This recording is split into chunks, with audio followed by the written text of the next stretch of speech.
jumbo from last night. I get started looking at- Okay, this one. I should have.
candidates for University Place City Council and Clover Park School District and University Place School District.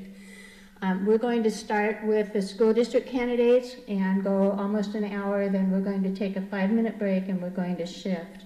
Before I go farther into process, I'd like to again welcome all of you, and I would like to thank the City of University Place for the help in setting this up, and Curtis High School and Pierce County Television, PCTV. What you need to know is the reason for the bright lights, and the candidates have double microphones, and so do I, is that we are using one set of microphones for the television, and we're using another set of microphones for you. So if you can't hear, wave your hand or something like that, we'll try turning it up, but right now I'm getting quite a bit of feedback. So the process tonight is, again, we're starting with the school board candidates. We're going to have each of them give an introduction to themselves and a 2-minute opening statement. Then we will go to questions from the audience, which if you would write your questions on a card, we have volunteers who have the cards if you didn't bring any in, and they will pick them up and they will bring them up here. At the point where we're going to switch between the school board candidates and the city council candidates, I will make that announcement, and we'll have a 5-minute break, no longer than that, while we swap out name tags and candidates. So basically, the League of Women Voters is a nonpartisan organization. We do the work that we do at voter registration, candidate forums, and issue forums because our mission is to inform the public and get the public engaged in government activities. So thank you for being here, and we hope that you'll find this very informative. So let's go ahead and start with the opening statements, and starting with Carol Jacobs, who is running for Clover Park School District. Do I take that mic? She needs a microphone. And it should be on. Okay. This sounds okay? Okay. Thank you very much for coming this evening. Thank you very much for holding this forum for us. My name is Carol Jacobs. I have lived in the Lakewood community for over 39 years. I've been very fortunate, married to the same man for 46 years. We have 3 grown children and 3 grandchildren. And I have been fortunate and had the honor to serve for the Clover Park School Board for 24 years. And back when I first ran, the 3 main reasons that I ran were actually for my children, Kristen, Catherine, and Michael. Today, I'm running for 2 more reasons. My granddaughter, Allison, who's in 3rd grade, and I have a kindergartner, Parker. Every decision that I have ever made, I have asked myself this question: how will this improve student success and achievement? And every decision I've made, I have felt that if it wasn't right for me, it was not right for anybody's child. Because of the specific initiatives that we have served all of our students with since I've been on the board, I'm very proud to say that I have seen our graduation rates rise from the 60s to almost 90%. I've been the board liaison for every successful capital bond campaign, rebuilding 11 schools, and passing all of our levies. We have never had a strike, which has served our students in schools. I have served 4 terms as president, 6 terms as vice president of our board. I also was very honored to serve on the Washington State School Directors Association, the closing of the Achievement Gap Task Force, which is now called Closing the Opportunity Gap, which is also directing most of the work in the state for making sure that kids who are traditionally underserved have what they need as far as academics and social needs to become successful students and citizens. I hope that tonight proves that I am deserving to be reelected to my position on the Clover Park School Board. Now is not the time for a change, as we cannot afford to lose any of the momentum or traction in our schools. My experience, I believe, is needed today more than ever. I would ask anyone to please consider all of my involvement in the city of Lakewood, my involvement in the Clover Park School District, and in the lives of our students. Thank you very much. Thank you, Ms. Jacobs. And we have a timer down here who will be giving you signals about when your time is up. So thank you very much. Kimmy Gim. Good evening to all of you. I am Kimmy Gim, and I'm seeking the office of School Director Position 2 in the Clover Park School District. I extend a very special thank you to the League of Women Voters for hosting the candidate forum this evening. I feel it's a great opportunity for all of us candidates to give voice to our choice to seek the office of school board director and share how our passion, education, experience, and commitment can enhance current school districts' policies and procedures so that all students are successful and all staff are supported. I bring to the table a myriad of skills that I believe will prove to be most beneficial in making policy and procedural decisions that will create an equitable and empowering delivery of educational system for the Clover Park schools. Maintaining my passion for and commitment to public education, I have served as a paraeducator and a teacher, clearly demonstrating my practitioner skills. I have served as a program director and senior officer, clearly demonstrating my managerial skills. I am a small business owner of a multicultural consulting company, clearly demonstrating my business skills. I am a community-based activist, demonstrating my advocacy skills. I am now seeking the opportunity to serve as a policymaker. All of these roles have functioned with clear equity, inclusivity, and diversity lens that fosters a methodology of fairness and respect. From the bus driver to the principals, food service workers to district administrators, custodians to program managers, paraeducators to teachers, I believe a district can only thrive and survive when it values all staff and all students by treating them all as VIPs, very important people. Once elected, I will focus on school safety, equity and inclusionary policies and practices, career and college readiness for all students, and professional support and resources for all staff. Thank you. Next is Tanisha Lyons, also running for Clover Park School District. Hello everyone, my name is Tanisha Lyons and I'm running to win position 5 as the Clover Park School Board Director. As a parent who has children currently attending the Clover Park School District, I have noticed 3 things, and they were enough for me not to want to have any other child or parent experience what I have experienced. I know what it's like to ask for help and to not get it. I know what it's like to hear a 200-pound man, 6'4" male, admit that he has snatched things from my daughter in retaliation for her complaining to administration and not telling how he talked to his class and how mean and rude he was. She didn't like the fact that he was hovering over another little girl in the classroom yelling in her face. It scared her. She was in the 8th grade. All of this was happening while I was having surgeries back to back, taking chemotherapy and radiation. I had multiple occurrences of breast cancer. I was diagnosed as having stage 4 metastatic breast cancer, HER2 positive.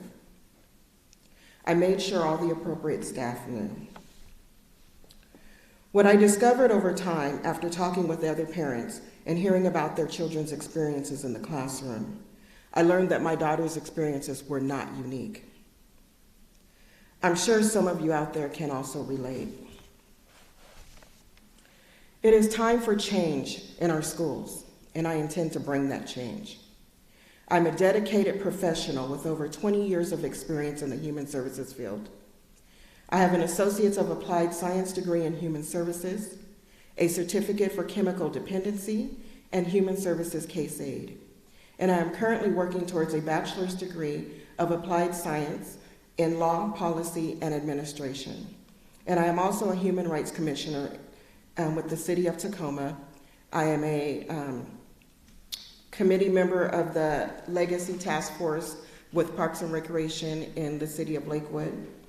I'm a volunteer, I'm a parent, and I'm an advocate. Thank you. Thank you very much. So, Mr. Wageman, your turn. Thank you. Good evening, everyone, and thank you for putting this event on. It's very important, I think, for citizens to know what's happening and who the people are that are running. I'm thrilled that I have an opponent this time, because if you don't have an opponent, what it means is you have a dictatorship. And this way it gives the voters a chance to make a decision about who they want to run. I'm a little disappointed tonight in hearing my opponent throw this district under the bus, because one of the things you learn as a school board director is that we don't control employees. Our superintendent does. We as a board have one employee, and that is the superintendent. It's sad to hear what's coming off the stage from my opponent about things that happen with their children. That never got to our board. And the way things happen, and when citizens call me, what I always tell them to do is, the first thing is, have you spoken to the teacher? Number two, if you've spoken to the teacher and it's not working, have you spoken to the principal? And number three, if you've spoken to the principal and it's not changing, then you need to set up an appointment with the superintendent of the district. And then the superintendent will take care of it. If the superintendent doesn't take care of it, believe it or not, the superintendent is the one employee that a school board has. We don't come into the classroom other than to visit and see what's there. When I visit schools, I always ask the principal, why do you think I'm here? And many times the principal would say, you're here to inspect us. I said, no, I'm not. What we as school board directors are here for is to be advocates for our students, our teachers, and our community and district. And so when I go into a school, I'm looking for great stories to tell about what's happening in education, how our teachers are doing a wonderful job, how our students are learning and doing those things that are very, very important. And so when somebody hits me at the grocery store and says, things are messed up in our district, what do I tell them? I say, you know what? I was in school XYZ. And I tell them the story that I saw that day, and guess what? They go, wow, that's good education. So thank you. Thank you very much. Next we have Mr. Rick Maloney, who is actually running for University Place School District Position 5. We're combining these two groups into one because the questions are typically very similar for both school districts. So your turn to have your opening statement. Thank you. First, thank you to the League of Women Voters for hosting this event. My name is Rick Maloney. I am a retired Army engineer and also a retired educator. My last job was as the Executive Director of Human Resources for another school district. I have 20 years of experience as a school director for University Place. When I first joined the board, we were what I would call a Lake Wobegon above average school district, but we were not at the top. And during that 20-year period, through the leadership that we selected and encouraged, that district continued to improve during that period. So my job, as I see it, what I intend to do is to focus first on making sure that the team at the top is doing its job appropriately and effectively, and then making sure that the district answers for our required expectations for students. And so the job of the board, in my view, is to hold the superintendent and the district accountable for high standards. A little bit more about my background. During my 20 years as a school board member, I was selected by my peers to be the board president 8 times. I was also selected by peers throughout Pierce County to represent them for 9 years of those 20. So as a demonstration of leadership ability, the respect of my peers is important to me. My first priority, as I said already, is making sure that the team at the top works. I want competent and contributing citizens to come out of the University Place, and I'm proud to say I'm a father of 3 Curtis graduates. Thank you very much. Mr. Litlin, who is the other opponent in that, candidate in that race, was unable to come tonight. So I only have one question so far, so I would like the people collecting the cards to make yourselves known to the audience and make sure that I get some more within the next 5 minutes. That would be awesome. So let's start with Ms. Jacobs, and let's make this a 1-minute question. The question that I was given is, how will you make time to adequately serve your community on the school board? Please explain how you will prioritize it. Well, since I have served for 24 years, I obviously have had the opportunity and quite frankly, I call it the blessings, to be able to have the time to do the work of the board. Prior to being on the board, I actually was a substitute teacher in the district, and when you're on the board, you cannot be an employee. So during those 24 years, I have been able to attend day meetings, evening meetings. I've been able to make sure that we are represented throughout the district and out on JBLM, because I am oftentimes the board member who is available. I can't think of too many times when I haven't been available. I have a very patient family, and proud to say my little 5-year-old grandson just joined us, but my family's been very patient with me. They know that every other Monday I have school board meetings. They know that when I have retreats, that's what I do. That is my priority. So being a part and being involved and having the time for the Clover Park School District to serve our children has never been an issue for me. Thank you, Ms. Ginn.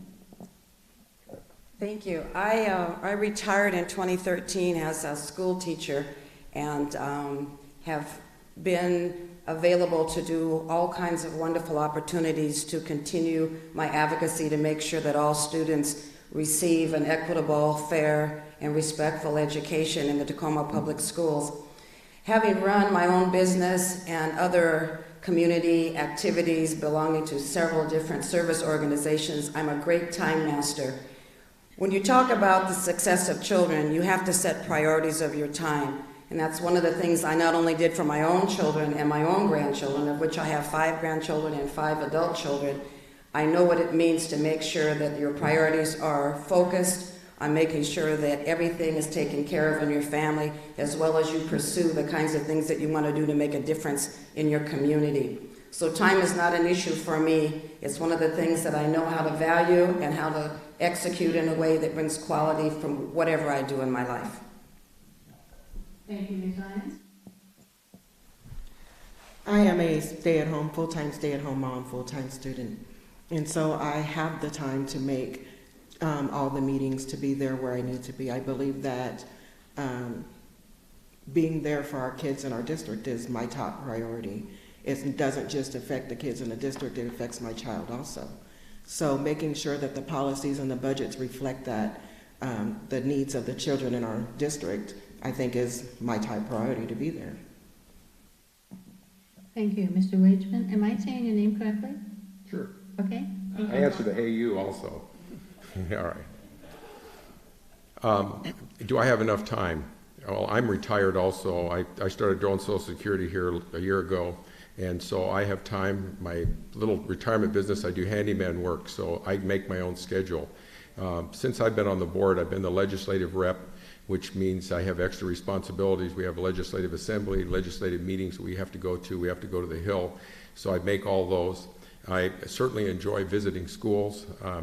I pressed my fellow board members to have 3 visits to each school each year, but we're throttled back to only 2 visits to each school, which I'm working on that to be able to spend more time. Then I try to be at all the other events, the STEM fairs, some sporting events, and those are the things that are important. Again, getting an opportunity to go to a classroom and see education as it's working is very, very valuable, and being able to share that with people. And, I've gotten notes from teachers that said, Paul, you're one of the first person that's ever been in my classroom. So it is important showing your face. Thank you. Thank you, Mr. Maloney. I've demonstrated for 20 years the amount of time, and it's an incredible amount of time that is unexpected for most people who assume the job of school board director. It's not just going to meetings 2 hours twice a month. There's a tremendous amount of time that is devoted to that, usually behind the scenes. Sometimes it's at annual conference, sometimes it's in the schools, sometimes it's down in Olympia, but a lot of it is studying issues. And so I have very much demonstrated that. I invite you to speak with my former colleagues. They could easily verify that. How I would find the time, and I like to speak out on behalf of retirees. It's not all free time. There's plenty of volunteer requests that you get as a retiree, but I would devote a significant amount, as I always have, to the school board function. Thank you. I'm going to start with Ms. Ginn this time and go around that loop, and we'll just rotate as long as we have the time to do it. So one of the questions that the audience is asking is this school district doing enough to support McKinney-Vento homeless students? What policy ideas might you suggest to help? I believe there's a pretty good start. One of the things that I have been pursuing with the city is looking at what the opportunities is of forming collaborations between the school district and the city and other resources that are in our community, so that that burden doesn't fall just on the school district.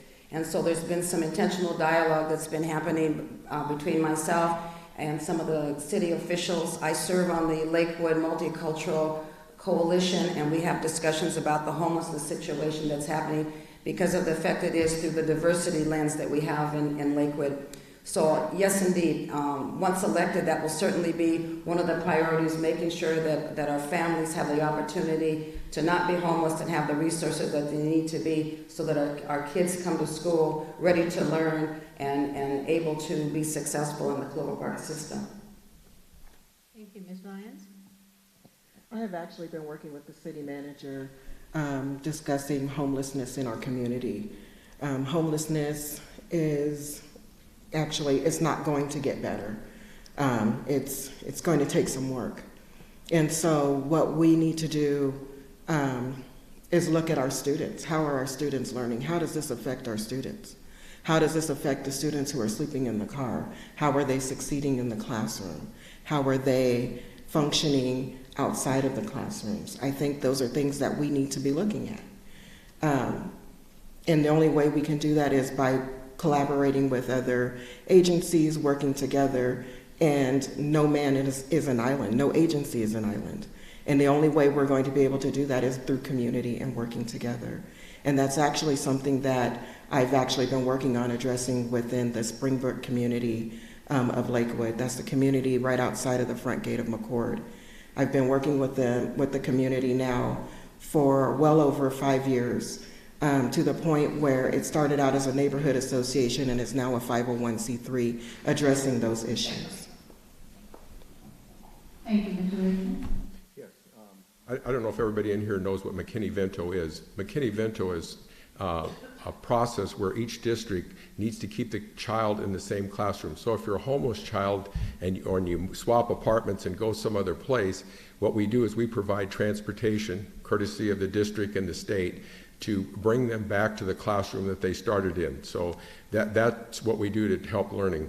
I forget exactly what our budget is in Clover Park, but we spend a lot of money bringing children from wherever they are back to the classroom that they started at the beginning of the year. So that's what McKinney-Vento is about. It's what our legislation has put forward, and it's a thing that we're trying to work through. So trying to control a budget, it's a little difficult. All of a sudden, you have to go a long ways to pick a child up and bring them back. I think it's the right thing, but it is expensive, and it adds to our transportation issue. As you know, the state doesn't necessarily pay for all of our transportation costs, so some of that comes out of our levy money, and so those are things that we need to work on. I have another minute?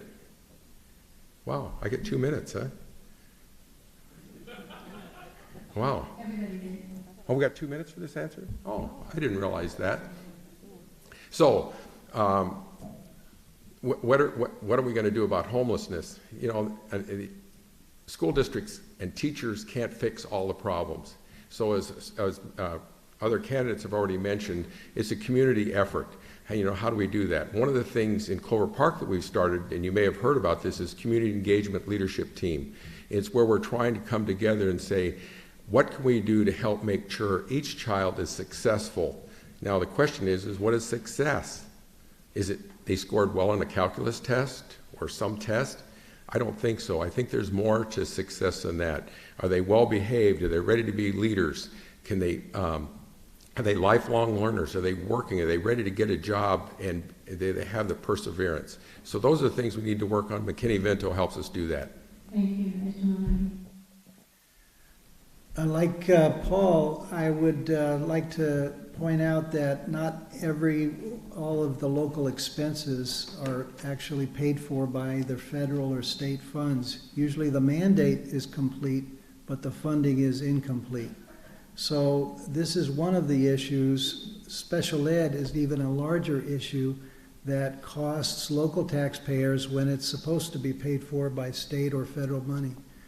This is an issue that is challenging, but you asked about my judgment of the district's performance. I would say that they've been successful in performing the requirements of McKinney-Vento. One of the indicators of success for our district in the last 10 years has been that the longer a student has been in our schools, the more successful they have performed. So kids who normally who are homeless or who have low income families are at a disadvantage, usually because of inconsistency in being with the school. Those who are able to stay in our school district for 3, 4, or 5 years are liable to not only outperform other low-income students, but even the statewide average. That's one of the indicators that has shown an improvement from just being above average to being really top performing. So McKinney-Vento is one program. There are others that the district is struggling to meet the needs of all students. And I think one of the benefits of an accountability system that forces us to look at all students, not just the average, has benefited our district and I think districts throughout the state. Ms. Lyons? Does she have a microphone? Ms. Jacobs. Oh my God. That's okay. I apologize. I know who I am and y'all know who I am, so that's a good thing. Homelessness is a growing thing, and one of the things about the Clover Park School District that I admire and appreciate with our staff, daily they work with students when we have a 72% free reduced lunch rate. We have some of the highest poverty in Pierce County. We also have a mantra of no excuses. We don't care if you live on the lake, if you're in Springbrook, Tillicum, you're a JBLM student, or you come from a 2-parent, single-parent family. No excuses. You come through our building, we will educate you. Some of the things that I know are happening in our district, quite frankly, especially for secondary students, this is certainly more disenfranchising for them. I know, and it's not a public thing, but we have students go into our secondary schools and they go to school early to make sure that they're showered. They go to school early and there's washing machines there in the school. No child is not going to come to school because of how they look or what they have on. We have agencies to assist us with that. As Paul mentioned, our community engagement leadership team, this was created because we looked at what teachers and staff are asked to do every day, and the list of things to do has grown exponentially in the last 50 or 60 years. I say, we'll educate anybody. Please help us meet the social needs of the children from our community. So the CELT group has been working diligently for a year. I'm one of the original 12 members of the CELT committee, and our whole goal is to say to the city of Lakewood, these are your children of your adult families. As we teach them, please support us. Please back us with the needs that we need. We are using the faith-based communities. We've done an outreach to the military. We've done outreach to our city council. So we're really making this comprehensive. Thank you. So Ms. Lyons, you actually do get to start. I should maybe call you Ms. Jacobs, but I apologize for that. So the next question for all of you is, how will you engage families from diverse cultural and socioeconomic backgrounds to hear their voices and be responsive to their needs? Let's make this a minute and a half. How would we engage? Yes, how would you engage families as a school board member? Well, as a school board member, I'd continue to do what I'm already doing. I'm going out into the community and I'm talking to families and I'm talking to teachers and I'm talking to board members and finding out what it is that they really need. What do they need from the people who are in charge of making the budgets and the policies? What does it look like for them? Are their needs being met? So that's what I would do. I would continue to do what I've always been doing, and that's going out and engaging in the community, talking to people, finding out what it is that they need from us. One of the things, as far as diversity and equity, looking at it from that lens, I am low income, I am disabled. I know what it's like to not have. I know what it's like to get a letter stating that your child has to go to summer school and it's going to cost you $75 to get them in there. And what happens when you have more than one kid? So I understand those things. And I think that a lot of times we make policies and we do it from a lens of where we're at now. And sometimes we forget the people who really need the help. And so being in this situation, I understand and I know what it feels like. And my goal is to make sure that no child, sorry, okay. Yes, my goal is to make sure that no child feels the brunt of lack. And it's important that every child feels safe and they feel comfortable in their classrooms. And Yes, so how do we help some of these situations that are out there? My opponent mentioned that you have to pay to go to summer school. That's true, but we have scholarship programs, and one of the reasons if they show up for summer school, then that gets credited to them. So we have plans to help people, but you know what? If we don't hold people accountable, they don't get there. You know, attendance across our nation isn't very good. Clover Park District, we have problems with attendance too. And we're spending on the order of $15,000, $14,000 to $15,000 per student every year. And when they don't show up, how can a teacher teach? The teacher will say, you know what, if they're not sitting in my classroom, how can you hold me accountable? So attendance is a big problem, so we try to do anything we can to encourage people to be there.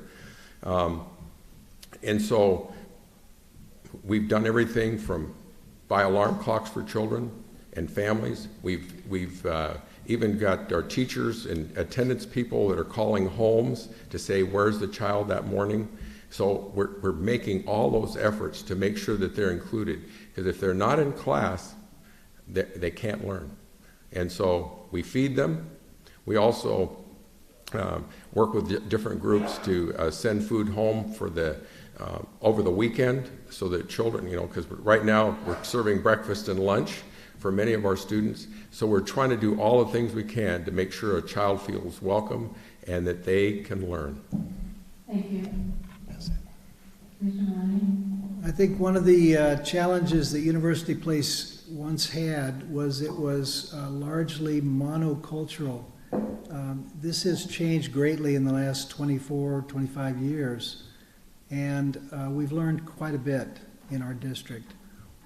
Right now, it doesn't match that of Tacoma or Clover Park, but it is well above the average for most of the districts in this state in terms of diversity, in terms of income disparity. And so we are not the Lake Wobegon district we used to be. Students need to be met where they are, and the district has worked hard to do that. I think that the work never ends. One of the first things I did when I became a school board member was to join a team at the Washington State Association called DMAT, Diversity Multicultural Advocacy Team. And one of the efforts that we made was to bring together students from throughout the state into what they called a Student Diversity Summit to hear their voice. And this is where board members learn about the needs of students. And so that would be an example of how what we have done in the past and how we would do it in the future in terms of understanding the needs of our students. Thank you, Ms. Jacobs. Thank you. Family engagement is actually very important to all of us, and we know that when families are engaged, students do better at school. But when you look at the 72% free reduced lunch rate, you realize parents are sometimes holding 2 and 3 jobs. They're single parents often and don't have time, just by nature of necessity, to be that mom in schools. That being said, as a board member, it is my responsibility to make sure that the schools have the funds. I don't get to direct the funds. I don't get to tell them how to spend their funds. But we do make sure that schools have fun.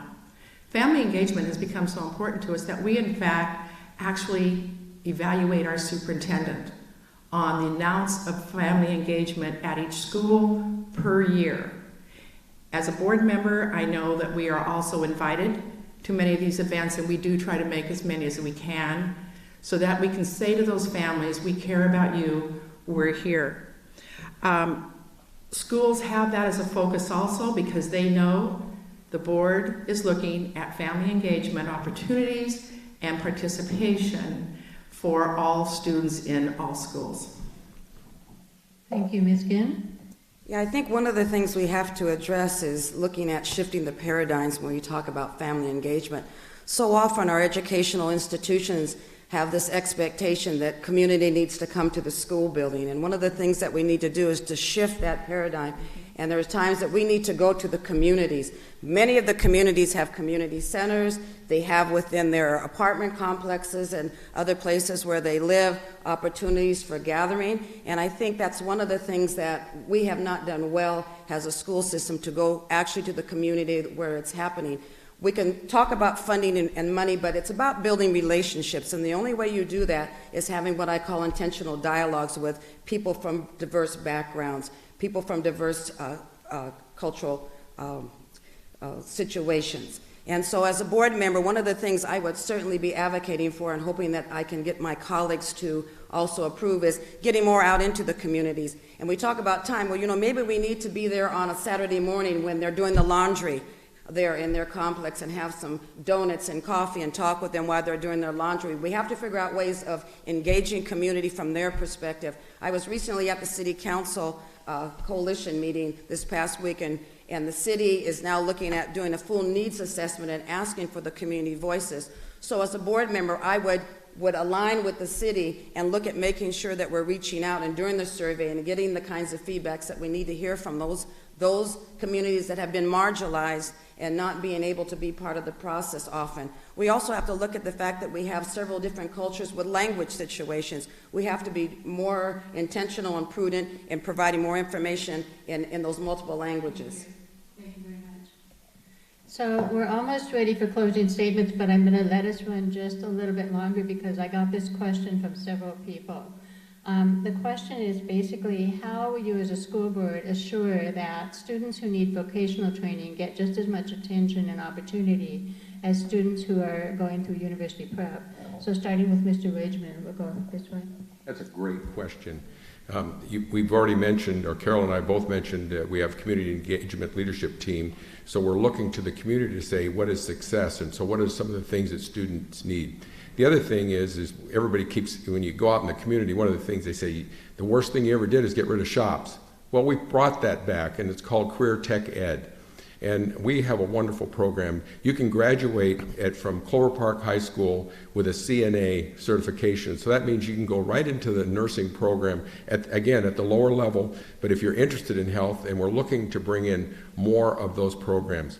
With this, with our CELT program, if we can find people to partner in the community, that just makes a difference. If people can have an internship, I've always said that we need to spend more time helping children learn what their passion is and not push them as much to college. Once a child knows their passion and knows how to read, they will succeed. And it's from my perspective, very simple. So how do we as a community do that? Certainly, we're working very hard to make sure that every child knows how to read by the 3rd grade, because if they're not reading by the 3rd grade, education is going to be a trouble for them for the rest of their life. So we're working very hard in that area. But our Career Tech Ed Clover Park just had their DECA program, got a big award for that. Lakes High School has a DECA program that's doing some fantastic work. So we're trying to do all those kinds of things to give young people an opportunity to learn how to succeed in our community. Thank you. Mr. Maloney? Career and technical education has changed quite a bit in the last 2 generations. The traditional shops are no longer the choice of students, and we get criticism sometimes from parents who don't understand the choices that have been vastly exploding available for our students.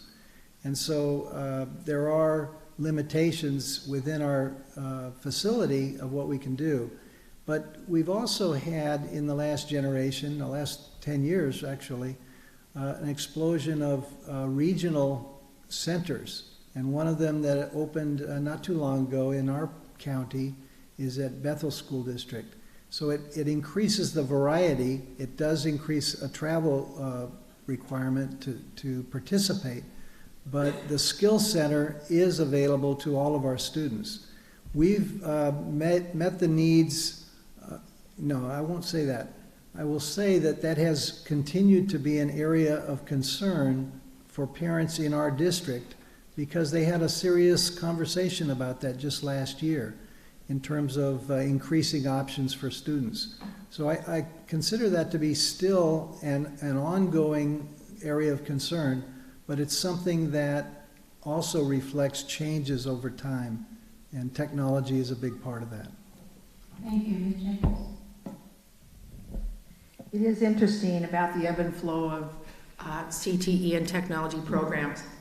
One of the things that has happened is, it seems in the last 10 years, there has been an explosion, and we have met that need. As Paul suggested, we do have a CNA program at Clover Park High School. Just as a brief, we have a culinary school, we have sports medicine, we have robotics program. But one of the most exciting things I think we probably are familiar with the Running Start program with the local community colleges.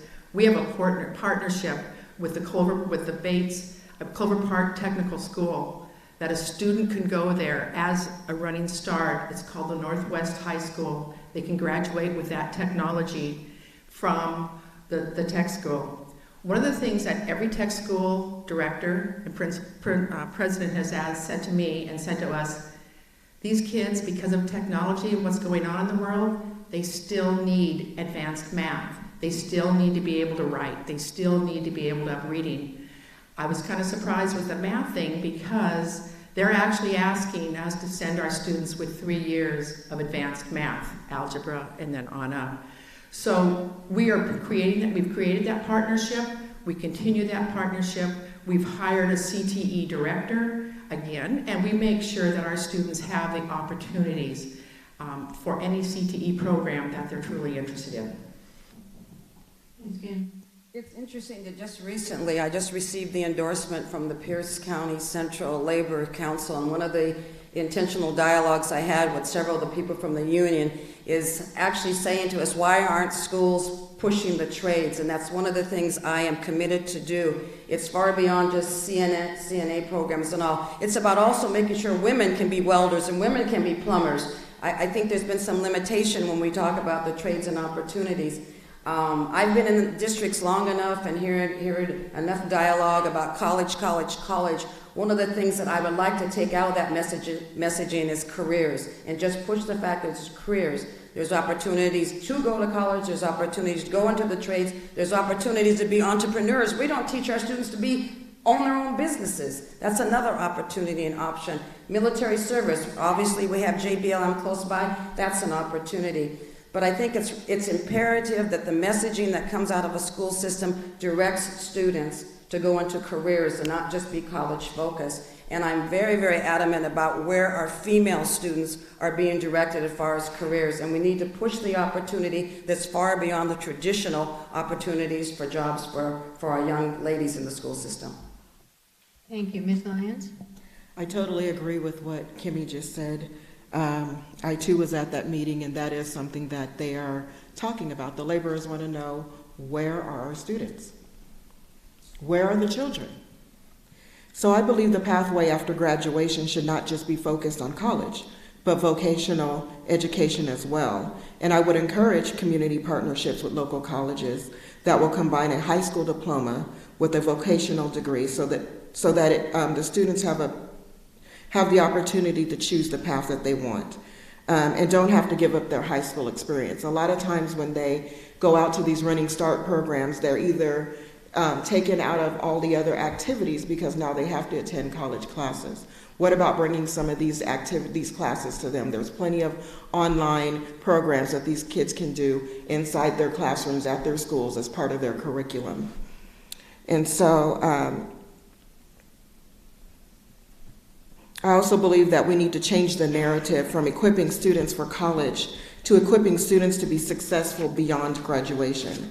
I believe it's important to recognize that this is what equity looks like. Equity means to remove the barriers. And so when we take away the barriers to help our children succeed, then they have the equity that it becomes the new equity's the new buzzword, right? But everybody thinks it just involves race. Well, equity is removing barriers for everybody so that everybody has a chance to succeed without having to fight their way to find that success. Thank you. So now I'd like to apologize to the audience and the city council candidates. We've run a little bit late. These candidates have a chance to do a 1-minute closing statement, and then we will shift. We will first thank them, and then we will shift. So let's start with Mr. Maloney and go down that way. The role of the board is very, very important, and I want to make sure that the board is performing its best if it's supposed to set the example for all the leaders and all the teachers and all the students in our district. One thing that we should do first is connect with our community, learn what the values are. One value in our district is music. Another value, we were talking about business. The DECA Club is an award-winning club at Curtis High School. But get the values from our community members, set standards. That's the role of policy, is to put values into policy. And then rigorously monitor performance to make sure we are performing at our best. So accountability is kind of a bottom line, and I consider it the most important priority for a school board. Thank you, Mr. Waitman. Yours.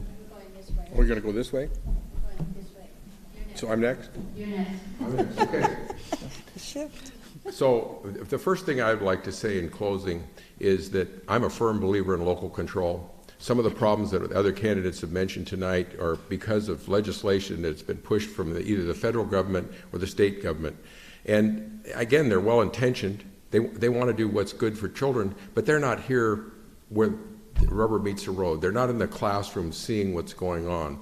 So local control, the local school board, is the ones that can make a difference. They can make sure that we spend our money wisely and that the right things are happening for our students.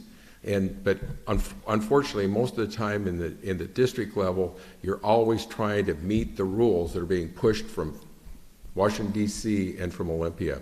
So we as a board need to be the filter to make sure those things get taken care of.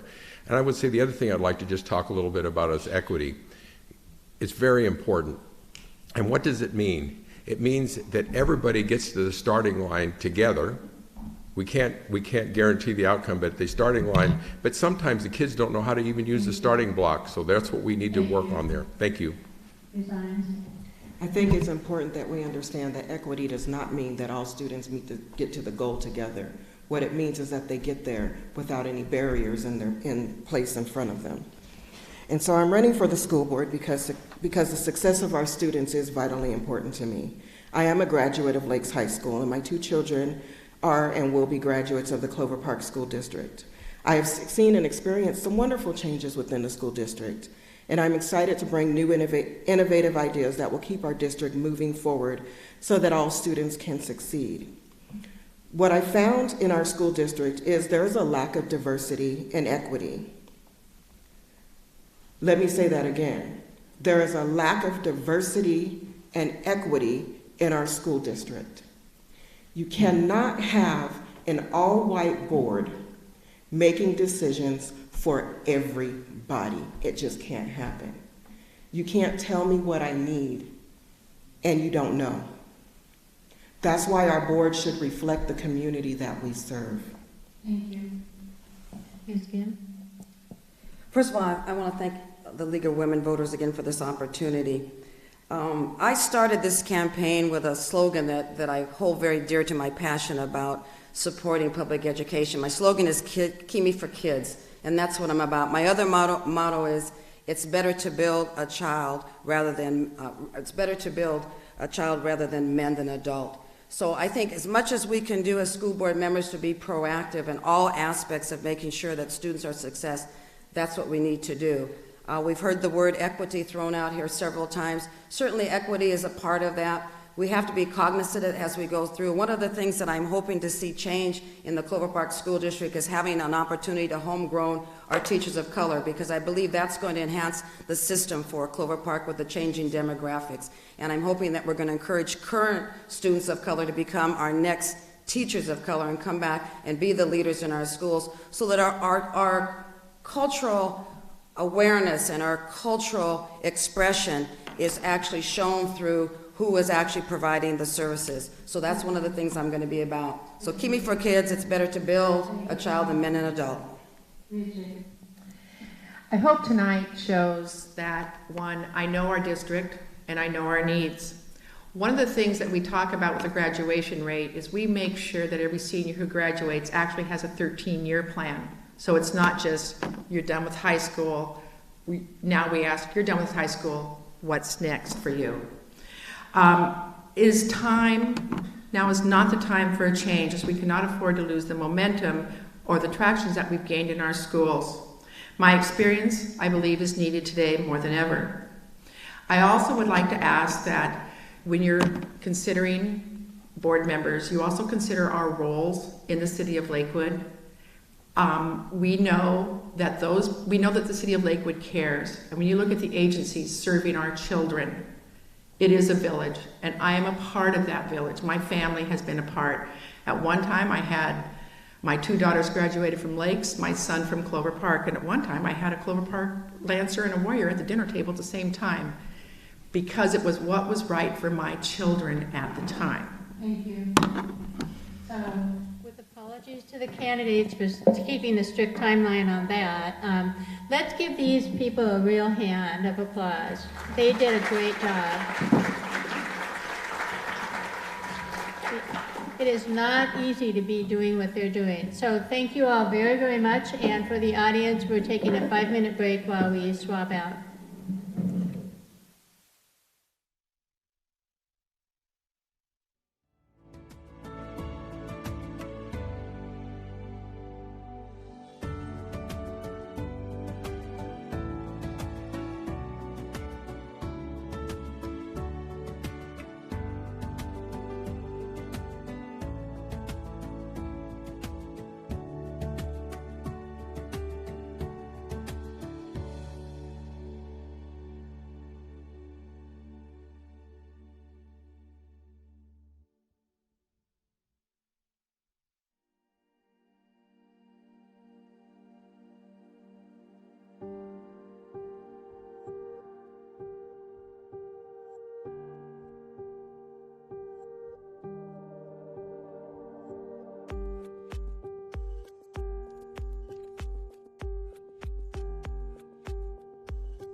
So, welcome to the second half of the candidate forum for University Place, City Council positions 2, 6, and 7. We are going to also, in this case, ask the same questions of all the candidates. We may rotate the order in which they happen. And so we'll start with a 2-minute opening statement for each candidate, starting with Mr. Keel. Thank you. 2 minutes. Good evening. My name is Kent Keel, and I'm running for University Place City Council position number 2. Before I ask you for anything, I want to thank you for everything. Thank you for the privilege of serving on your city council. When I first took office, our city was at a very low point. Our town center was non-existent. We incurred a sizable debt with very little to show for it. Our debt was high, and we were struggling to pay the debt service on our bonds that were rated second from the bottom. Citizens and business community had little confidence that things would be corrected. Even in the national media, UP was held up as an example of how things could go wrong during an economic downturn. I'd like to thank you for the privilege to work with fellow council members, city staff, and many others to deliver the vision of our town center. Today, our town center is a thriving epicenter for economic development. Citizens are enjoying the restaurants and activities at our town center, and there's more to come.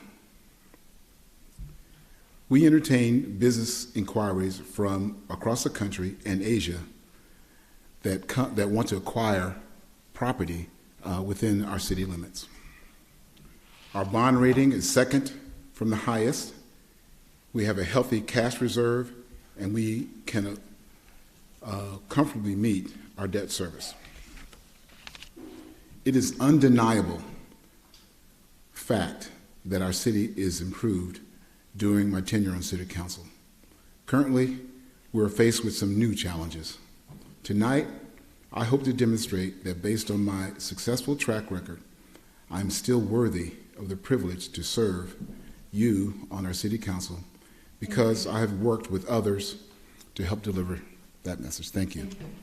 And again, if you notice, there's a cue card down here about timing. So. I didn't see the red one. No, I'm talking about it. So, anyway, okay, Ms. Tainer, opening statement.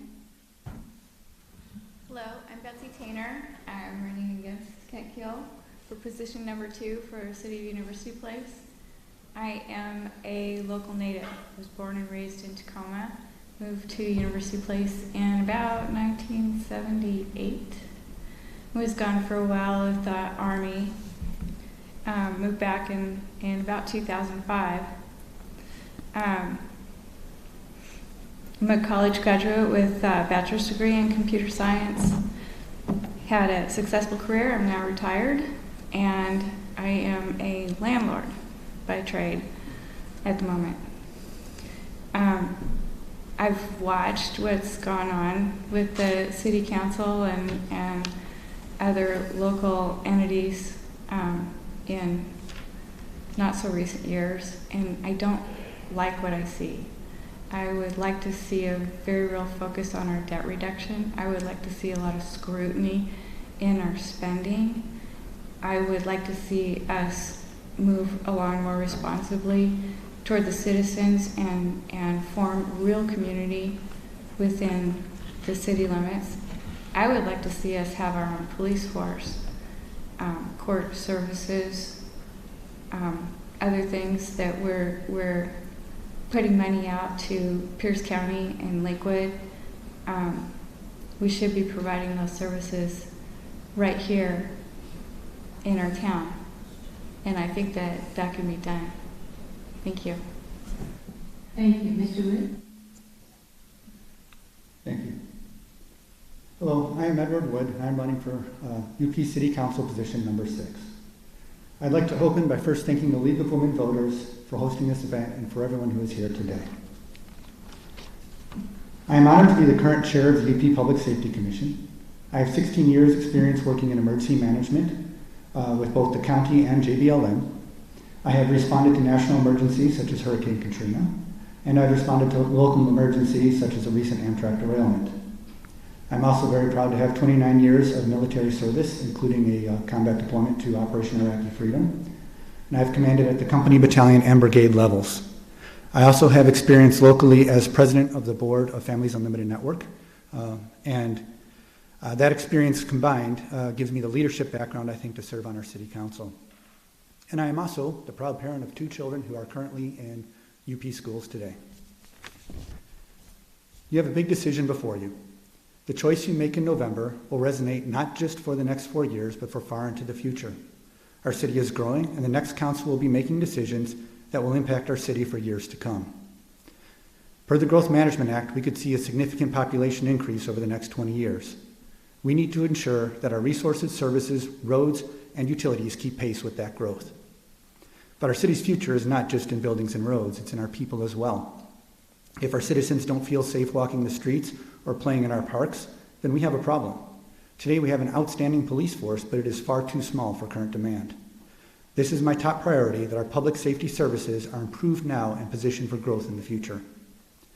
Our future, however, truly lies in the hands of our children and grandchildren.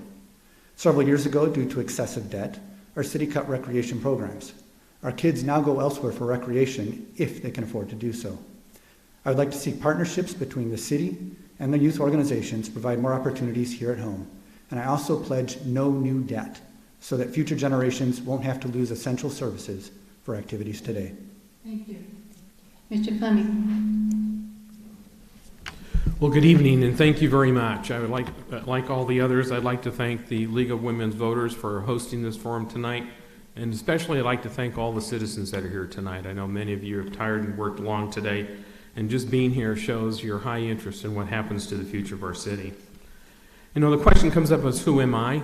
As many of you know, I'm running for the position 6 likewise.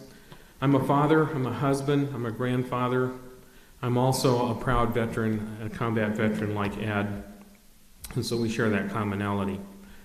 But the other thing that sets us apart is just experience. Not only have I had the experience in the area of military and healthcare and other responsible areas, the thing that really has grown me over the years is being in leadership here in University Place. I was the founding mayor of this city. I've served our state, I've served our nation, and I love all of them. I am proud of that. And through that, I've learned through hard work that you earn trust, you work hard, and you lead by example. I'm running because I have a vision for this city. That number one, that this city would be safe for all citizens that come here. This should be a place where people want to make home, call home, and feel safe that it's their home. We should welcome all people, as Dr. Maloney pointed out in the last debate and forum, that we, over the last 25 years, have become quite a city of diversity, and we need to honor that and cherish it, respect it, and support it. We need to manage growth. We need to stop the growth in the downtown area with more apartments, but we can certainly welcome more business. And through that, I do have a commitment, I have a passion, and most importantly, I have a love for our community and a respect for the people that live here. And I hope that I will earn your trust, confidence in your vote tonight. Thank you. Thank you. Ms. Barici? Good evening. I'd like to thank the League of Women Voters for organizing this forum and to the citizens who have come out this evening. I am Caroline Bellisi, and I am seeking your vote for re-election for position number 7. While on council, I have prioritized and supported policies that strengthen city finances, increased the police force, and helped create a vibrant economic base. I have voted to increase the city reserves to better cushion us against sudden economic downturns, and voted to save approximately $4 million in interest while paying down debt principal.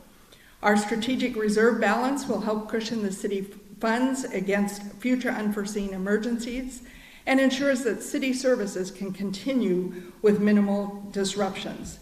The city's bond rating was just upgraded, and this will allow the council to explore the possibility of refinancing this debt to save additional interest without increasing the life of the debt. I promise to continue my focus on disciplined spending while also ensuring that the services to our citizens can be maintained at or above the current levels. Safety has always been my top priority. I voted to increase staffing during my tenure by adding 2 deputies, an investigator, and traffic enforcement deputy. I supported the current model of community-based policing that creates partnerships between citizens and the police. This allows police to address safety concerns directly with citizens. I'm an avid supporter of community partnerships that enhance our cultural events that minimize the impact to our budget. These partnerships brought us events such as concerts in the park, duck days, and the cider squeeze. These events began as ideas among our passionate volunteers and citizens and have become cherished events in our community. I am very honored and humbled to be your council representative and would be grateful for your support and vote on November 5th for position 7. Thank you. Thank you very much. So I think what we'll do is we'll start with Ms. Tainer and we'll go this way and loop around and we'll just keep moving the starting point. This question is, what do you've already touched on this from your own perspective, but what do you view as the most important issues currently facing the city and why? How will you address them? Let's make this a 90-second. Ms. Tanner. Debt, spending, and as part of the spending, providing our own services in the form of police, court services, community services, and not relying on outside communities to do that for us. Thank you, Mr. Wood. So for me, the 3 top issues for me are, of course, public safety, number 1. As I mentioned before, our police force is too small for the current demand. They're very good at what they do as far as responding, but there's very little ability for them to do preventive measures with the current force that they have. Second one, of course, is our city's growth. Per the Growth Management Act, our city could grow by as many as 20,000 people over the next 20 years. That is a significant population increase for a city of only 32,000 today. We have to figure out a way to manage that growth smartly. If we don't do that, we could end up with a breakdown in utilities and services that we just can't afford in the future. And finally, of course, the part I like also is the idea of community and having opportunities for our children and for, in fact, all of our citizens to engage with each other, whether it's through recreation, sports, or other activities, so that we can build bonds together as a community. Thank you. Thank you, Mr. Fleming. Thank you. I see 4 top priorities for the city, and they do not align with the current city priorities for 2019-2020. But number 1, as most people pointed out, is public safety. 13% of our current budget is devoted to public safety, and over the course of time, we've seen that decrease in terms of law enforcement that's available to the city. When you look at the crime rate in UP, we rate among the highest. We have a 1 in 39 of residents having a chance to be a victim of crime, and that's higher than the national average. When you look at the national average, we had 23 or 2,500 crimes reported in this city last year. National average is 2,300. We've talked about debt reduction. When you look at where the city's debt is, certainly back in 2009, the city's debt was $7.7 million. By 2016, after adding $20 million to that, we got to $68.5 million. But we have, through the efforts of folks, have reduced that debt to $39 million, and the goal is to continue to reduce that so that we can eliminate it. Programs are important to the community. While we have spent a lot of money on infrastructure, we have ignored the senior citizens and the children of our community. It is time to put those programs back in the budget. And then lastly is managing the growth. This city was founded because the county wanted to add apartments along Bridgeport Way. Interestingly enough, that's exactly what we've done over the past couple of years. It is time now to redirect that into other areas that are of a higher priority that I've pointed out. So thank you. Thank you. Ms. Bellucci? Thank you. I think one of our number 1 priorities is that we have a limited general fund balance that we can allocate to expenses. And the biggest part of our budget is the police services, and I think that's a number 1 priority. The council did seek a advisory vote or a vote from the citizens to increase our public safety because we knew 5 years ago that we were facing a potential problem with not having enough adequate funding. Currently, 8 cents of every dollar that you spend on your property tax goes directly for public safety. That only increases by 1% every year. Our budget for our police services go up by 3% or greater. It goes up by cost of inflation. Without added funding, we are unable to meet the demands for public safety that this community needs. So, you know, I would love to have seen recreation continue, but we made the decision because of priorities that public safety was number one, and those excess funds allowed for the police officers that we hired to be on staff for at least the next 10 years. So we are not going to be able to, it won't reduce our public safety personnel as a result. Mr. Hugh. Thank you. In my view, the number one issue in the future for our city is public safety. The reason why I say that is it's difficult to do anything if you don't feel safe. In particular, if you don't feel safe in your own home, in your own town. So it's great to talk about, you know, recreation and parks and streets and all that kind of stuff. But, you know, if I don't feel safe, I can't think about that. You know, I'm first thinking about being safe and keeping my family safe. So I think that that is the number one issue that we have. As been said before, we have some very difficult times ahead of us with the taxes that we collect. It's a very hard thing to let people understand that, yes, our property taxes are very high in this city. I pay them. I've been in here for 32 years, so I know. Just like everyone else, I pay the same thing. But the reality of it is that every dollar that we pay in property tax, only 8 pennies comes to the city. And people don't understand that. They think that all of that money is coming to the city. It's not.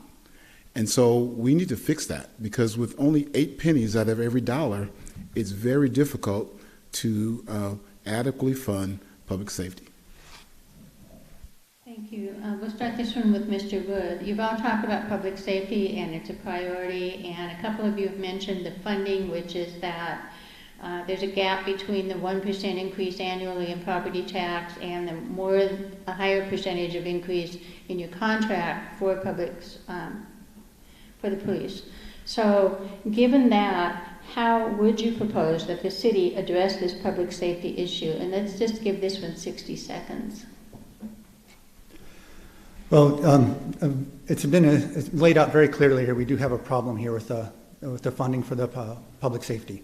All of our property tax, all 8 cents on the dollar, is dedicated to our public safety services, and that is limited at a 1% growth rate per year. Going forward, the next best alternative for us is to honestly expand our business base and gain more on our sales tax. Right now, our sales tax does not keep pace with our property tax as far as city revenue. But if we can expand base with small and large businesses coming into our community, then we gain additional revenue that we can then prioritize that funding towards public safety and other high priorities. Thank you. Mr. Fleming? I see two approaches to this. One has to do with, obviously, is when you look at where the tax-based revenue in UP is, it's primarily in housing. And certainly building and bringing more business to UP is important, but we need to make that a priority if we're going to do that. I sit on the Chamber of Commerce board, and I can tell you from talking to businesses in our community, businesses, we pay the lip service to them, but business is not a priority. But number two is when you look at the budget for 2019-2020, only 13% of that budget is dedicated to public safety. If we're really serious about what we're saying up here tonight, and that public safety is number one, and that public safety and the safety of our citizens and our homes is important, then that budget needs to be realigned to reflect that. Right now, when we look at the prioritization of the city, and I'm not trying to indict what the council members have done. I think they've done a good job in what they've been trying to do so far, but we need to set our priorities. Again, when I look at the city priorities and you look at those top 10 priorities, Nowhere in there is a mention that we're going to make public safety number one. In fact, the number one priority for the city is targeting business, not public safety. Thank you. Thank you. Ms. Belici? Insert. Can you repeat the question, please? Yeah, the question is, given that the cost of police service is going up at a higher rate than your annual increase in property tax, how will you address public safety, or how would you? I believe it is, not only is it a financial issue, it's also an education issue. The crimes that we experience here in University Place are nuisance crimes. That's not to say those are not valid concerns for a property owner or a person who's had their car broken into, and this is by no means to minimize that.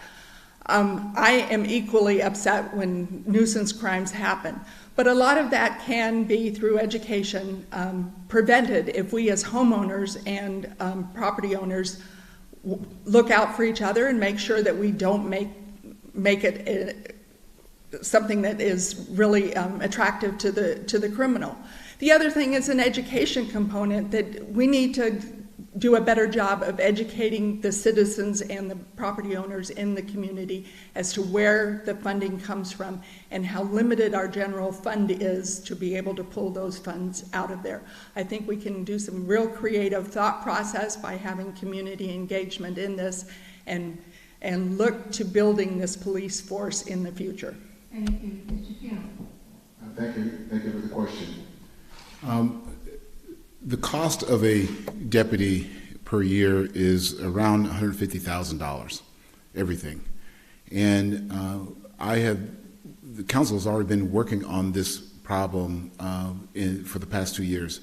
Over that time period, we have added already 2 additional deputies to our budget. One is for a detective, and the other one is going to be starting the 23rd of this month as a patrol officer.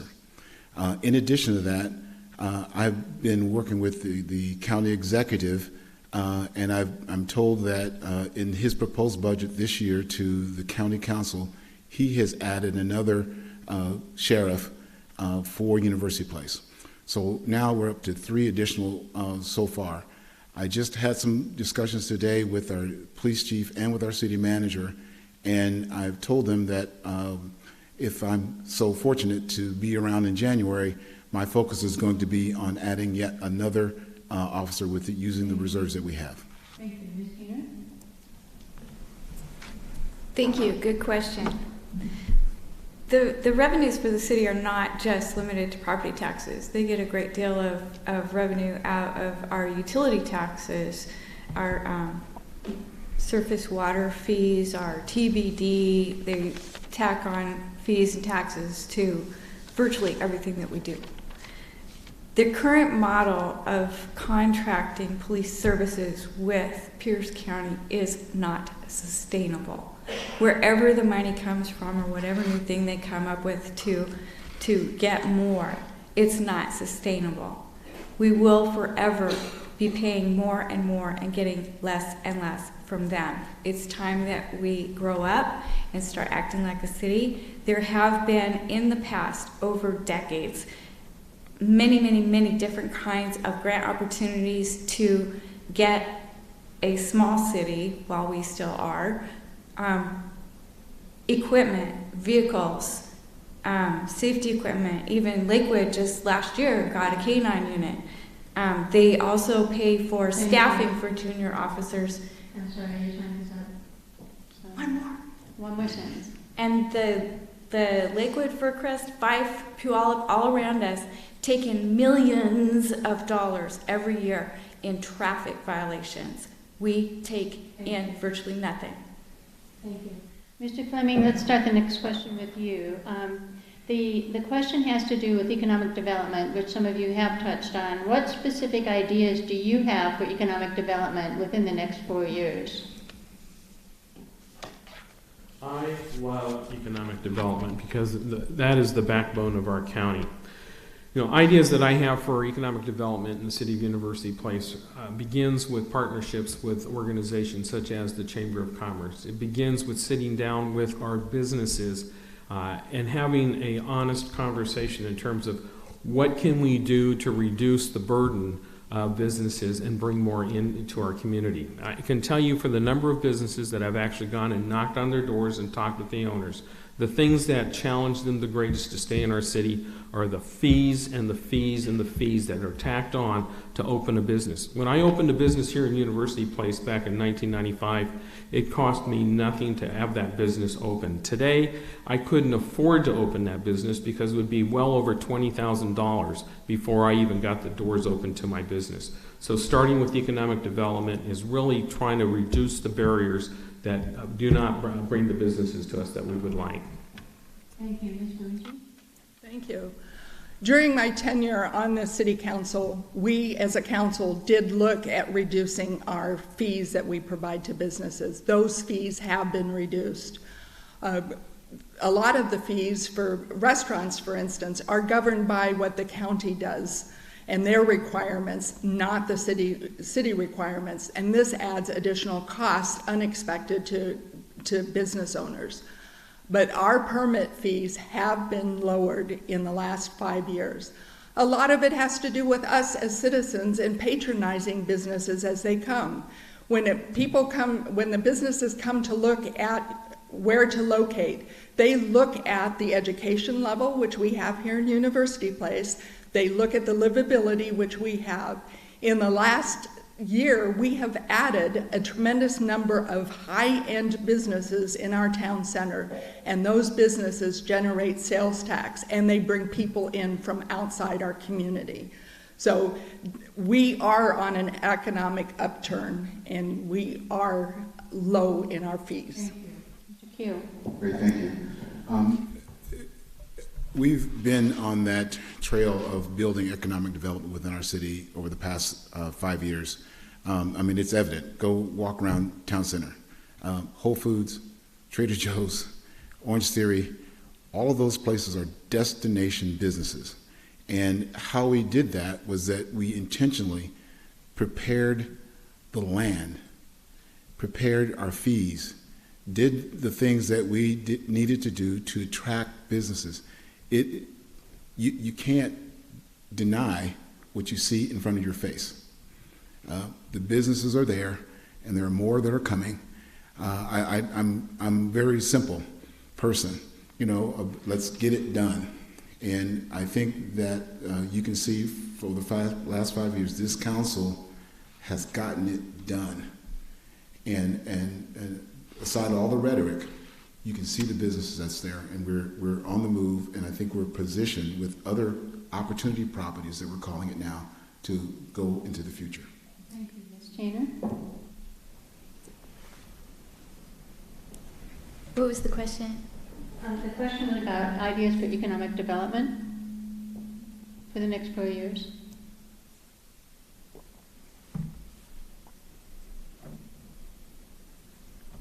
I have none.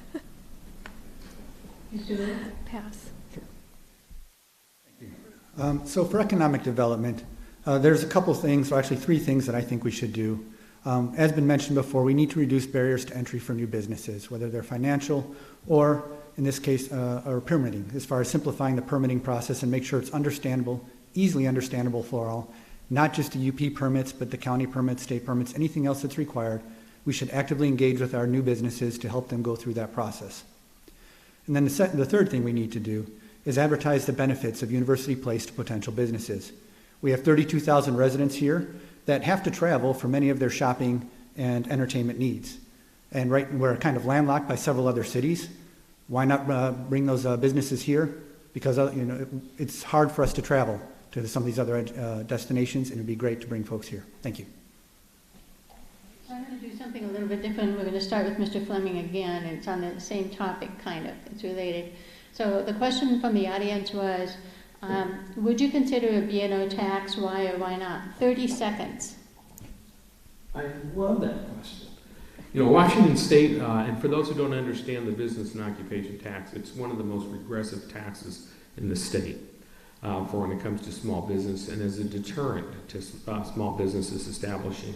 When this city was founded, one of the things that we made very clear is we did want business here, and we did not have B&O tax. And so this is one of the few cities in the state and perhaps even in the county that does not have B&O tax. I am not a proponent of business and occupation tax, and we have been asked to discuss it on council during my tenure, and we have chosen not to. This city, while I'm in office, will not have a B&O tax. Mr. Kim? No. Do you want to talk about why? Do you want to add why? It's regressive and it doesn't attract business. Okay, Ms. Tainer?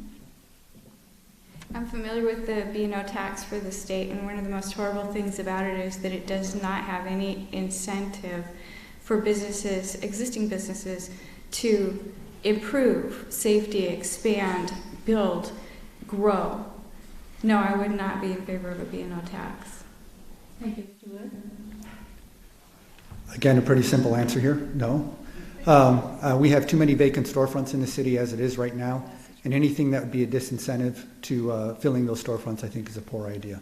And as an anecdote, I was talking with a small business owner earlier today who right now has a business based in Tacoma, and he is considering moving it to University Place because of the B&O tax he has to pay in Tacoma. Thank you. Thank you. So starting with Ms. Bellici, we're going to move to some land use questions. So how will you help the city balance the development in the regional growth center while preserving the sense of neighborhoods?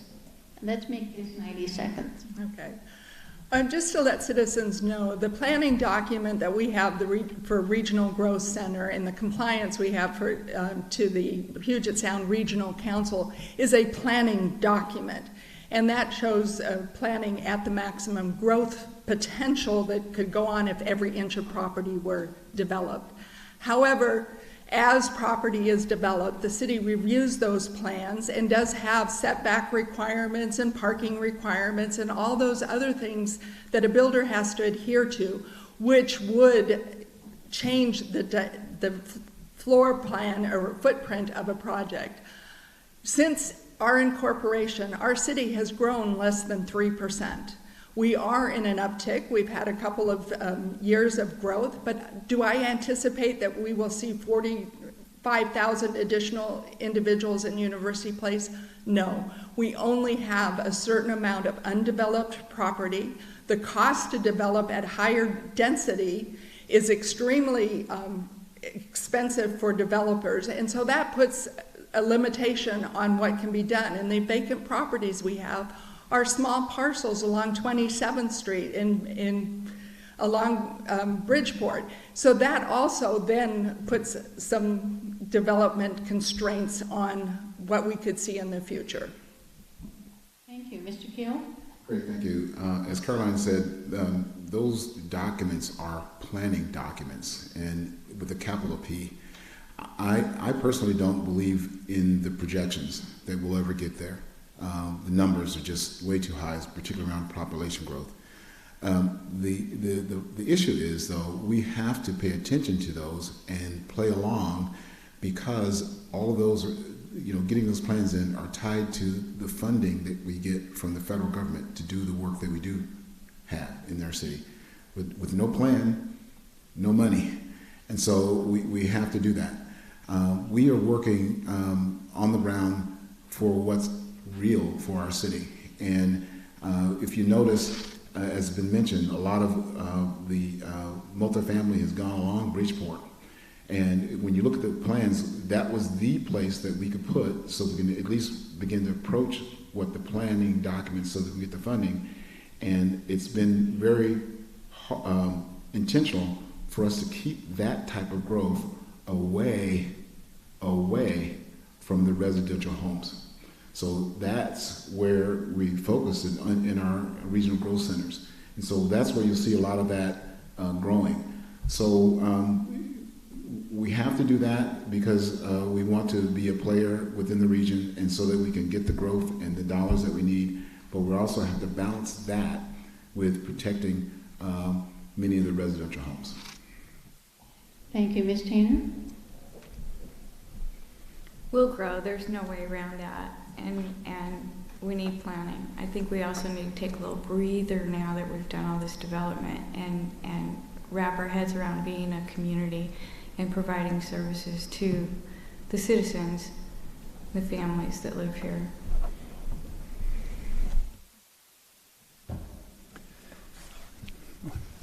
So as far as the Regional Growth Center goes, key priorities for me would be protecting our existing single-family homes as much as possible. And then in the areas that are designated for growth right now in the sub-area plan, to work on developing this form-based code, which some of you may have heard of, which will help design that so that the buildings and structures are more community-based. But a sense of community doesn't come from buildings. It really comes from shared activities with each other.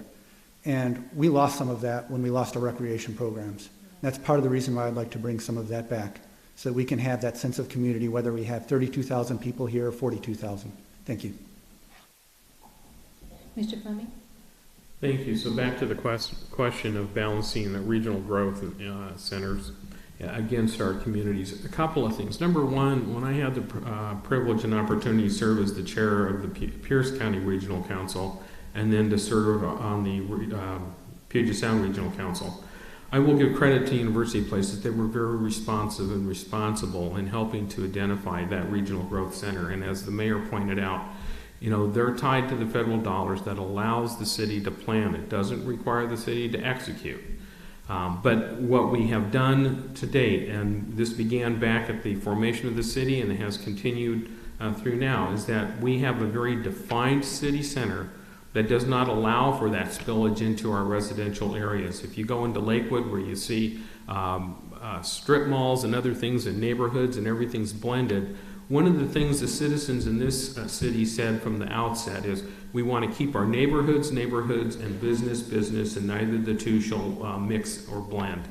And we have done that. We successfully going forward. My commitment, being on the council, is to ensure that that model continues, that we continue to benefit from the opportunity to plan, but to execute in a responsive and a responsible way. Thank you. We're going to start with Mr. Keel again. And this question is for, I think, 60 seconds. How would you define the situation with homelessness in University Place, and what would you do about it? Great, thank you for the question. Our region, the homeless problem, in my view, is a regional problem. And it is epidemic in a lot of the larger cities. We're fortunate to not have as visible, I'll put it that way, a homeless problem within University Place. That's not to say that it isn't here, because certainly it is. And what I have been doing to date on that problem is I'm a member of the county regional, the mayor's roundtable on homelessness.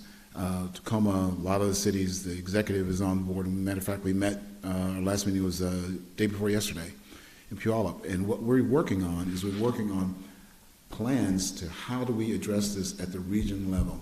This is not a problem that can be solved by one city. We need to work with other cities. We need to pool our ideas, our resources, so that we can attack the problem at a regional level. And that's what I've done, and that's what I'll continue to do. Thank you, Christina. The homeless issues are really multifaceted. They'll call it affordable housing crisis.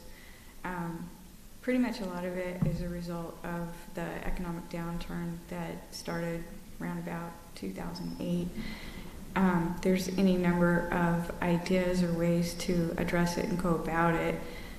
We don't seem to have much of a problem here, and sorry to say, I think a lot of that has to do with it. We're not providing services.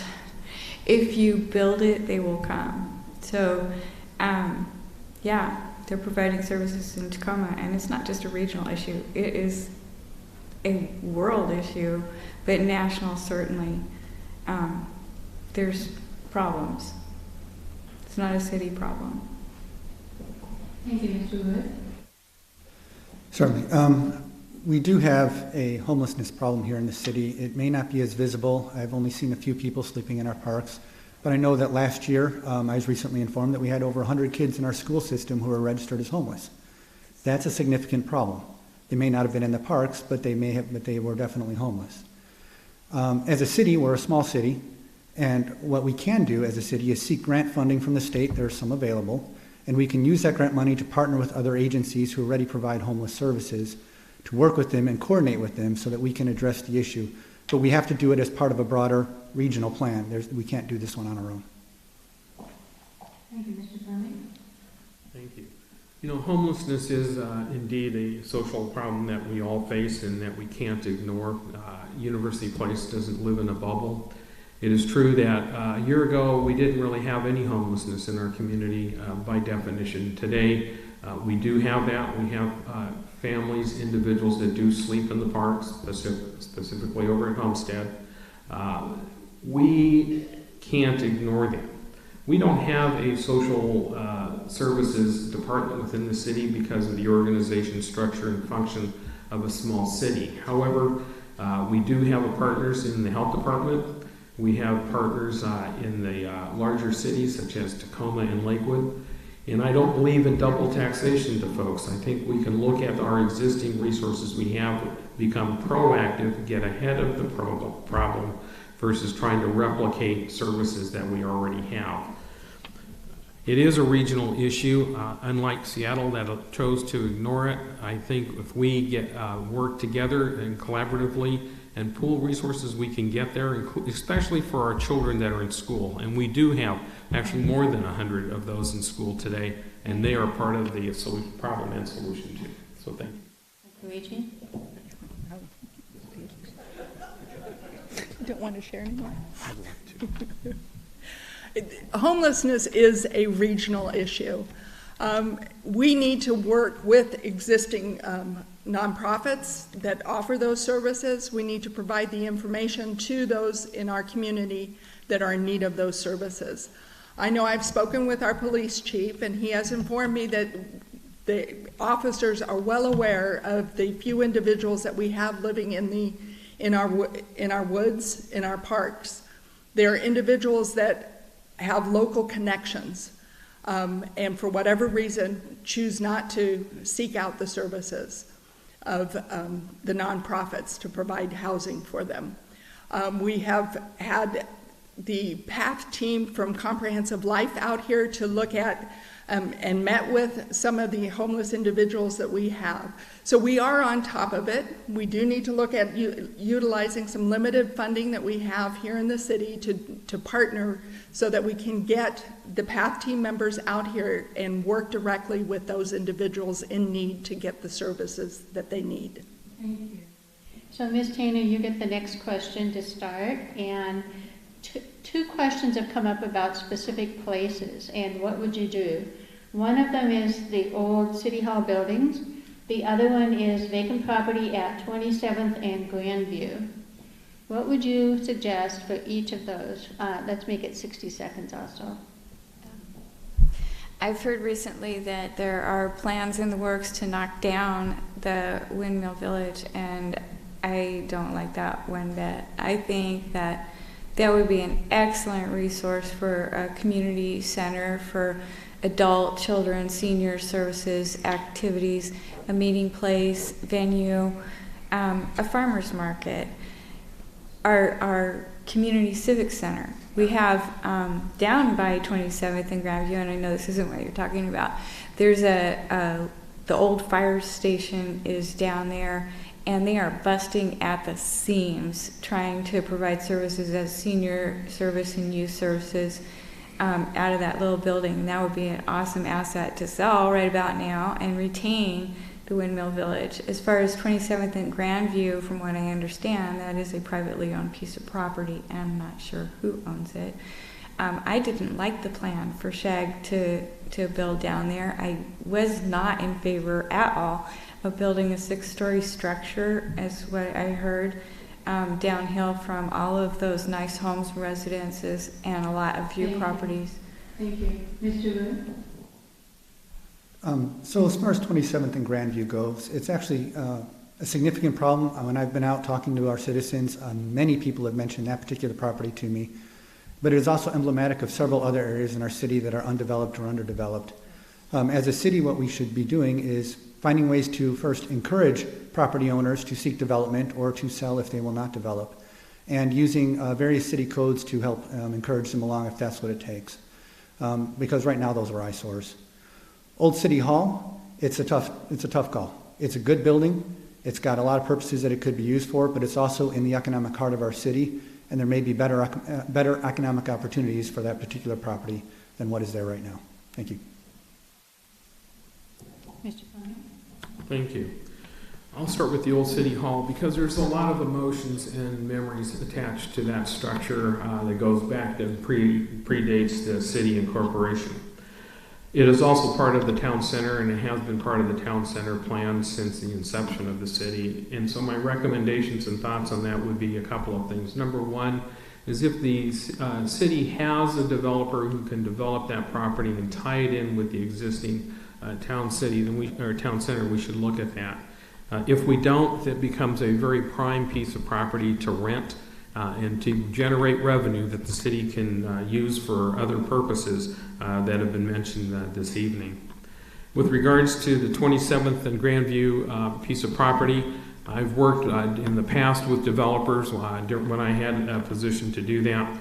There's been multiple attempts to get developers to come in there and develop that property. It is privately owned. And the city has created incentives for those developers to do that. But my vision for that area is that it's part of the 27th Business District and that we create an opportunity to build businesses down there and add to our tax base on the business side. Thank you, Ms. Marucci. Thank you. Let's start with 27th and Grandview. It is an eyesore, I agree. Those are both parcels that are privately owned parcels. The city has been using all codes that we have in our power to work with those owners, and the owners have been cooperative to do the cleanup when required. We are looking at beefing up those nuisance codes so that we won't have the eyesore that is there at 27th and Grandview with the buildings. However, I understand that there are some development plans or sale of property that may be being looked at for hopefully some redevelopment here shortly. City Hall is currently under contract with the developer that is currently working in the town center area. So that developer has first right of refusal on that property. So it has already been spoken for as part of the town center development, and that has always been part of the town center development since inception. Thank you. Mr. Keel? Seeing that I served with Caroline on the council today, all I can say is what she said. It's ditto. I mean, but I would just add to the 27th and Grandview piece of it. It is an eyesore, and we have been enforcing the codes that we have.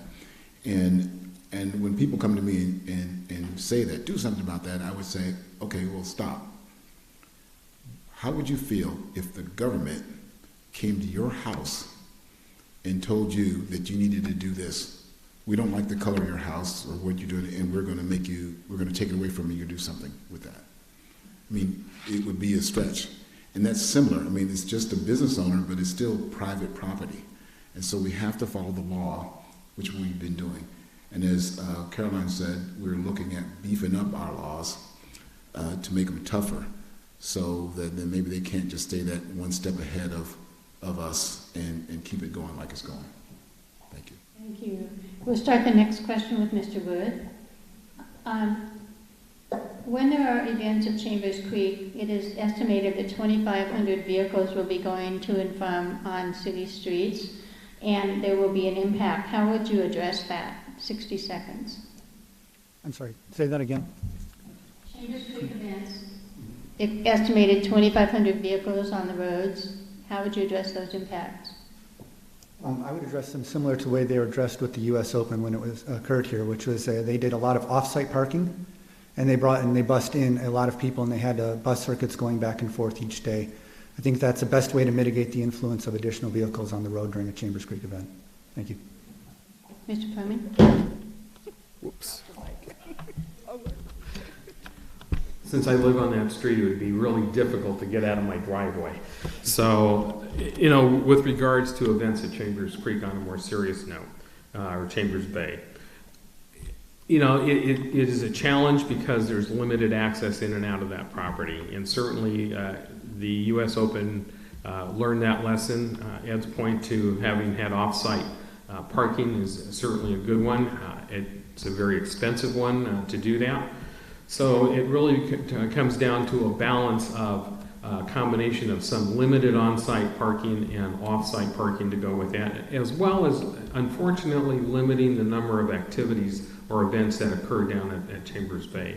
You know, that property was acquired for the people, and we need to make sure that it remains that way as we go forward into the future. But putting more traffic on a street that isn't designed for it could be a real challenge for the city as a whole. Thank you, Ms. Parisi. The master site plan as originally envisioned when that property was purchased did include many activities such as events at the property. And studies were done on traffic mitigation, etc. We do not own the property. That is owned by the county. They would have to comply with our code enforcement and traffic control measures for permitting of those events. So we would be able to require some mitigation as the venue was built. We are only looking at a short number of events, but as evidenced by the U.S. Open, we can get traffic in and out of there, and it would be taken care of in a very short period of time. And I would make sure that the property owners that were impacted would get advance notice so that you're not stuck in your driveway during the ingress and egress of that traffic, so you can make additional plans to take care of that. Thank you, Mr. Chair. I would recommend controlling it through the permitting process. And through that process, you'll know exactly what's happening, how many people they anticipate, and all of those things. And through that process, we can put stipulations on those event people on how to do the mitigation. And as been said, we did that with the U.S. Open. Very few problems. And also, if it doesn't work out, we have the pleasure of saying no. You know, we can't, because we don't want that impact on our city. So the work is on the people putting in the event to make sure that they do what we believe is going to be beneficial and not detrimental to our city. So that's the big thing that we have in regulating all of that going on. I like off-street parking and all that kind of stuff, you know, as another way to mitigate that. Those event things that they're talking about, I believe, have recently come up. They're talking about very large venues. And from what I understand, some of that new grass that they put in down there, they're planning on that being overflow parking, and they'll be entering and coming out of those venues down by Stillicum, between Stillicum and University Place, down the road. I'm not sure how successful you would be telling Pierce County, no, they can't have events at their park. But it seems that the events that they are planning on having are quite large, and probably a certain amount of off-site parking would be warranted for that. Did I start with you, Mr. Wood? Yes, you did. That's what I thought. I was beginning to lose track here. We have just enough time to do closing statements, but I can't resist extending just 5 more minutes. The reason is you've talked about not having recreation. Some of you have talked about the need for it, but I have so many questions here on cards asking what would you do to serve the recreation needs of the city. I have to ask it. So can we do 60 seconds, starting with Mr. Fleming? You know, back when we started the City of University Place, the parks and the rec programs, specifically the rec programs, were in a separate governmental entity, and we combined that into the city. we made a commitment to the people when we did that we would for always have those programs available and give our youth, as well as programs for our honored senior citizens, opportunities to have places to go and things to do. It really has broken my heart that over the years that those programs have gone away. You know, my commitment being elected is to ensure those programs come back, because when you don't have opportunities for kids to experience that, for our seniors to have things to do, people tend to just wither away. And in this vibrant community that we have, we need to provide those opportunities. Again, you know, I've gone through the budget that we have for this city with a fine-tooth comb. There is opportunity there if we have the will and the commitment to create funding for those programs again. And so my commitment remains to simply look at that, prioritize it, and make a commitment to make those happen. Thank you. Thank you. I think it's a matter of finances. The toughest decision I made while on council was to abolish our recreation program. It was a sad day when that happened, but it was costing our budget $500,000. That meant $500,000 in loss in revenue that we were not receiving to cover the expenses for that program. I would work with existing providers of services to develop partnerships that our citizens could access. We never had an outcry from the citizens when we announced we were going to do away with recreation program. Our citizens have found options. It is our duty as the government to provide additional partnerships and advertise that to our citizens, including our senior citizens, what their options are, and to make sure that it happens. But tax dollars, from my personal opinion, do not belong in recreation. They belong in public safety, which is our #1 responsibility. Thank you. I would just say back on the last question that if people don't have a permit to do something in our city, they can't do it. So I would, for recreation, it was very tough. And Caroline, I think that number was $600,000 for recreation. And when we were faced with that decision, at the time, we were spending $1 million more than what we had every year. I mean, let that sink in. And so what are we going to do to fix that? And so it was a balancing act. What's your priority? We talk about priorities. We had to build priorities. Is it higher priority to have police officers or to have recreation? And so it was tough, but I think as your representative, that's what we're there for, is to make that decision. I didn't like it, but I didn't like spending $1 million more every year than we had in our budget. I think I played a fairly substantial role in fighting the Park and Rec District in University Place, and many of the people that I worked with on that campaign were at that meeting when they shut down the recreation programs. We were there to express our thoughts and wishes that those programs not be shut down. They're run quite differently in Fircrest than they are here. In Fircrest, they will give the opportunity of someone to present a class or a recreational program, and then that person receives 30% of the revenues that come in and the city gets the rest, or vice versa, or something like that. Ours was done completely differently. It was a matter of management and presentation. We'd hire an instructor and then try to get people to come to the class. The model in Fircrest puts that advertising responsibility on the instructor. If they want to make some money with their class and recreation program, they get to do that. We were kind of doing it backwards, and we didn't look at any other options. And I also know that in that very same meeting when they could shut down the recreation program, they did approve a matching grant opportunity to put turf and lighting in one of the parks. Thank you, Ms. Wood. Thank you. Our reality is that right now we are paying over $3 million a year in debt service. That would buy a whole lot of recreation and a whole lot of extra police if we weren't doing that. And that was due to decisions made by our original council. So our financial reality is right now is that we need to develop partnerships to develop these recreational opportunities. And I would advocate strongly for the addition of at least one additional employee on the city staff whose job would be to seek and manage those partnerships to create those opportunities until such time as we can financially afford to set up a stronger recreation program. Thank you. Thank you. Now, and apologies to the audience, I have another dozen questions up here. Some were really interesting, but I just couldn't get them in. So, Ms. Felici, would you like to start the closing statements for 1 minute, and we'll go down the road that way. Thank you.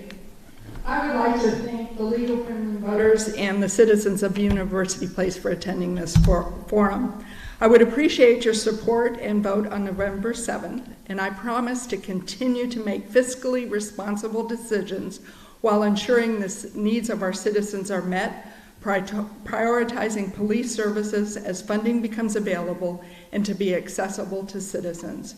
As we plan the next 25 years, let's continue to work together to make this community that we want to live, work, and play in, and that we can be proud to call home. Thank you again. Thank you, Mr. Turner. Thank you. I would like to thank the League of Women's Voters and certainly all the citizens that are here tonight and those that are at home watching this program, you know, just for your time and your commitment to listen to the candidates. As you know, all of us here have a passion to serve. You've heard our ideas. The decision you have to make is the hard one, of really who has that best interest of you, our fellow citizens, to represent and be your servants and your employees, if you will, because that's who electeds are to serve you. You know, I believe that I have the experience to lead, to foster collaboration. I know in the 4,000 homes that I've doorbelled and the groups that I have talked to during this campaign, they have said over and over again, please make public safety #1, programs for the community #2, redirect our focus from infrastructure to investing in the people of this city that have built this community. So those are my priorities. I ask 3 things from you tonight: your support, earn your trust, and your vote. And again, I'm Stan Fleming, running for position 6. Thank you. Thank you, Mr. Wood. Thank you again for this forum. Thank you to the League of Women Voters for hosting this, and thank all of you here for your engagement here tonight. I have truly enjoyed this opportunity to discuss my vision for the future of this city. Our city has many challenges before it. We need to improve now and secure for the future our public safety services. We need to ensure that growth, if and when it happens, is planned for and managed intelligently. And we need to once again make this a place where our kids can recreate, grow, and develop into our future citizens and leaders. And we need to ensure that we do all of this in a financially responsible manner and not incur any new debt. All of this combined will ensure the continued vitality, viability, and vibrancy of our community as we step into our future. If you agree with this vision, I humbly ask for your support and your vote this November. Thank you. What they said. We need to change the direction that we're going. We do need to do something about our police services. We need to stop giving our money over to Lakewood and Pierce County for the services that the city should be providing. We need to look into our community and our community assets. I don't believe a first right of refusal is a contract to sell. I think that having an asset that we can utilize without having to go all into planning and development and the expense of a new facility is something that we could take advantage of. And I hope that you'll all vote for me, and thanks for coming. Thank you, Mr. Chair. Thank you. Things in University Place are changing. A lot of the things that are changing are being impressed upon us from outside of the region. And we're no longer this sleepy, quiet, obscure place. We're merging into a desirable, livable, safe community that many people want to come and be a part of because of our schools, because of our streets, because of a lot of the great things that we've been doing. We need leaders that are well respected, that are knowledgeable, that can bring together coalitions from outside of our city, from the state, from the national level, from other special entities to work with us so that we can address the problems and the issues that we have, so that we can build a future for our families, for our children, and for, yes, the seniors. And I believe that I am that person, and I really enjoy your vote in November. Thank you. Thank you. So for closing, what I'd like to say is thank you to the city staff, in particular of University Place, for helping to put this forum on. Thank you to Curtis High School and to PCTV. Thank you to the League of Women Voters volunteers who helped here tonight. And most of all, thank you to the candidates for being here and participating. We really appreciate it. Let's give them a big hand.